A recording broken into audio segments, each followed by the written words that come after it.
And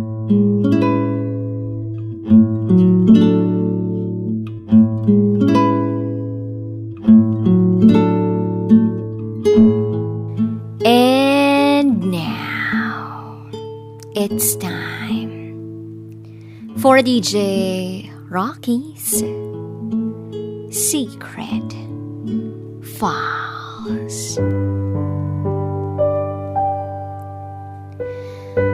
Nag-threesome kami ng jowa ko.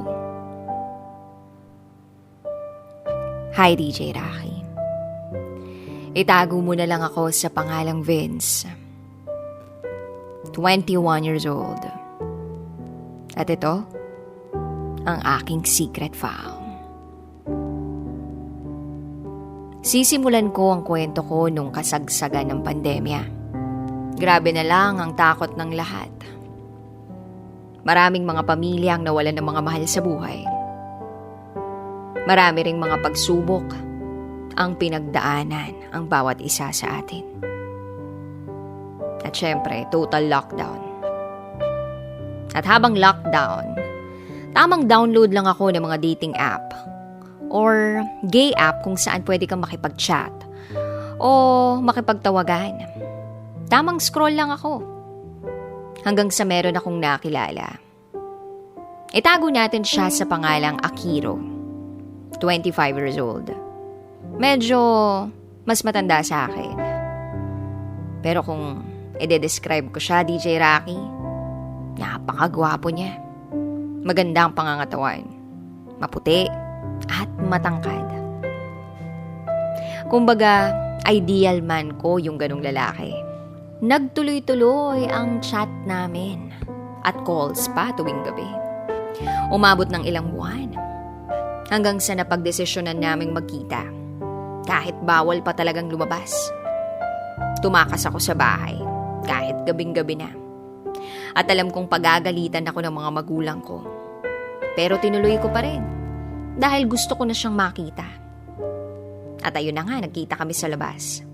Nagkwentuhan kami tungkol sa kanya-kanya naming buhay. Nagpaalam na kami sa isa't isa.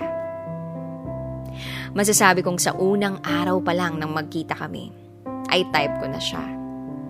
Nagpatuloy ang pag-uusap namin through chat. Then nasundan pa nga ang pagkikita namin. And this time, tapos na ang lockdown. Pwede nang lumabas. Ang kahit sino na may suot na mask. Kaya naman niyaya ko siya sa isang kainan. Nilibre ko siya kasi nga gusto ko talaga siya. Naglakad-lakad kami sa plaza. At doon nagtapat ako ng nararamdaman ko. Sabi ko, gusto ko siya. Sumagot siya na pwede naman nating subukan. At doon nga kami naging opisyal na magjowa. Kilig na kilig ako noon. Pero syempre, hindi ko masyadong pinapakita. Marami kasing tao noon. Then one day, nagbalak siya na humanap ng apartment para doon makapag-solo. Mas lalo akong sumaya kasi magkakaroon kami ng privacy. At nang makahanap na siya, agad akong pumunta sa apartment niya para bisitahin siya. Nagkwentuhan kami. At doon may nangyari sa amin. Yes, DJ Rocky. May nangyari sa amin ng boyfriend ko. Pagkatapos noon ay nagkwentuhan kami. At habang nagkukwentuhan kami ay inilibot ko ang paningin ko sa kanyang bagong apartment. Meron akong napansing larawan. Larawan ni Akiro na merong kasamang lalaki.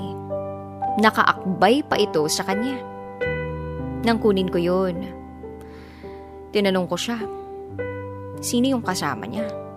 At ang sabi niya, pinsan niya lang daw yun. Hindi ko na pinansin pa. May tiwala ako sa kanya.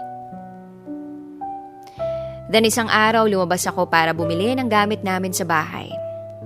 Pagtawid ko, nakita ko si Akiro na kasama yung lalaking nasa picture. Magkaakbay sila habang naglalakad. Noong una, hindi ko masyadong pinansin kasi nga baka magpinsan sila. Pinagsawalang bahala ko lang yun. Kinagabihan, nagkita kami uli ni Akiro. At sinabi ko sa kanya na kung po pwede, ay ipakilala niya ako sa pinsan niya. Then ang sabi niya, hindi pwede. Hindi nila alam na ganito ako. Then sabi ko, sige. May tamang panahon naman para dito. Pero DJ Rocky, sa kaloob-looban ko, ang sakit-sakit. Parang kinahihiya ako kahit sa pinsan niya.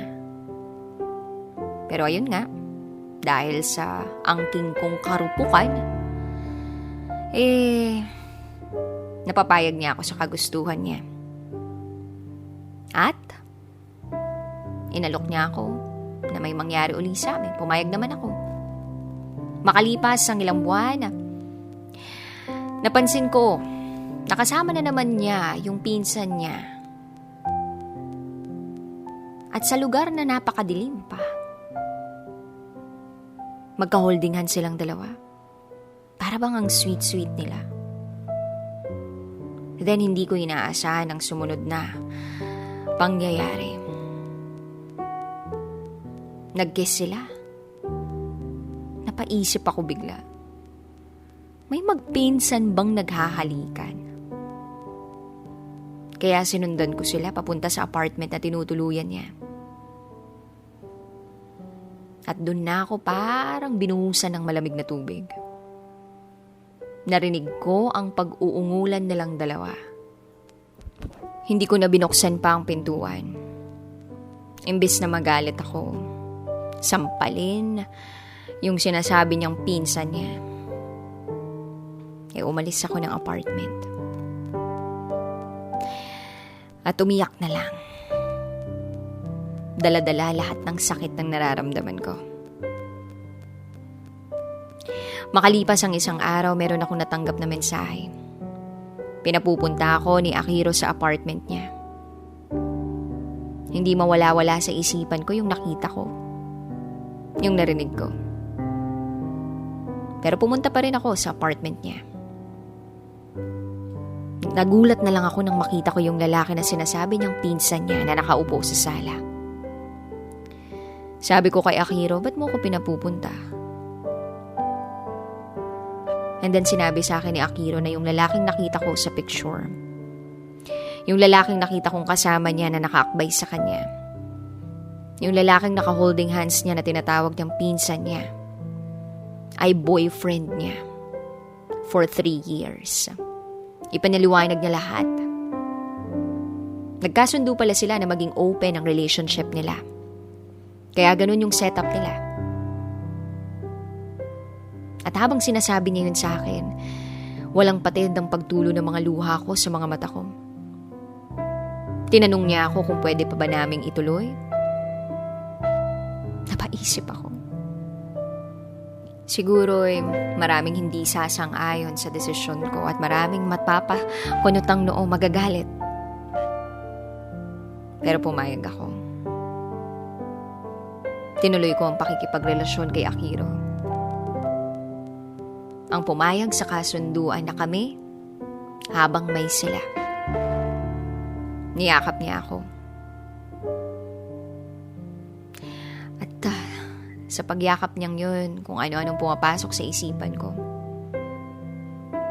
Pero wala, mahal ko. Kahit masakit na para akong kabit, tinuloy ko. May nangyayari sa amin habang may nangyayari sa kanila.